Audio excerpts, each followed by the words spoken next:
Hear me? Herb, I can hear you great. All right, perfect. Thank you. Nice to meet you. So just to start off, so this was clearly such a passion project for you with so much time and energy invested in it. How did it come that you were able to collaborate with, and get the support of the Bowie estate? I had met with David in 2007 to discuss collaborating with him on a hybrid nonfiction project, but at the time David was in semi-retirement because of some health issues.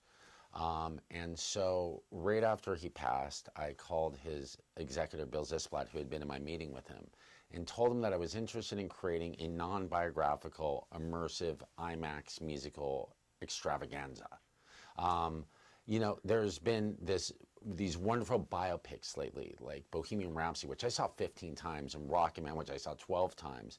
But there really isn't anyone who could play David Bowie. So we wanted to create a vehicle for David Bowie to tell the story of his own life in the most cinematic and immersive and original way. That's something that was sort of that he deserved, and I think that when I started out, the idea was to create this spectacle, but what I found was a man who provided me with a kind of roadmap for how to lead a more like balanced and fulfilling life, which is not something I ever expected. So the film ended up becoming this incredible life-affirming exploration into one of the great creative explorers of our generation.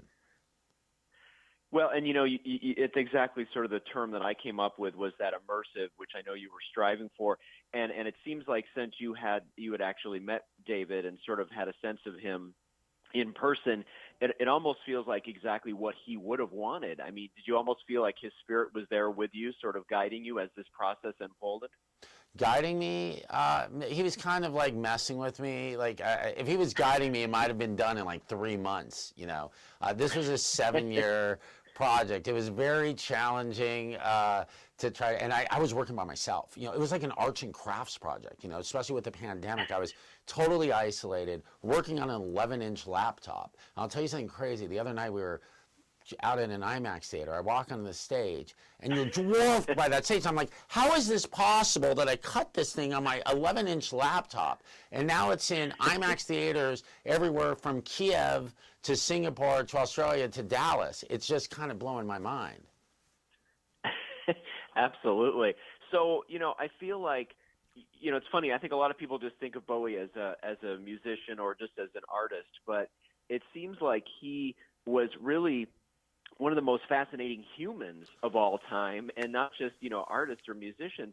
And I can't imagine that there's ever going to be another Bowie because of the conditions of, the universe and humankind and technology and music. Do you think that too? I think that there wasn't another Bowie even during his lifetime, and I think that one of the reasons is that most artists, the Rolling Stones, or name any band, nobody wants to risk losing their audience. So most bands, they tour their greatest hits, for most of their career, and they sort of rest on that, and that's fine. It's fan service. But David wanted to make every day an adventure. So soon as he felt he had sort of mastered something, he would sort of blow it up and try to find something else. And if the audience wanted to come along, that's great. But this was a man who understood from the very beginning that we only have a limited time on this earth, and he wanted to make the most of every day. And to sit there and play the same songs over and over would have just, he did that for a while, and it sort of drove him mad. So I think there is so much inspiration that we can all take from, and by the way, I didn't think when I was setting out to do a David Bowie film that it was going to be life-affirming and inspirational. I wanted to do like Pink Floyd The Wall. I wanted to be kaleidoscopic. I wanted to make a Fantasia. And honestly, I just wanted to hear David Bowie's music in the greatest sound system in the world in IMAX and make a movie that would be like, what was that? And it was kind of exciting because during the pandemic, we weren't going out to the movies. And, right now it's like, people are like, why would I go see a documentary in a movie theater when I can sort of see it at home?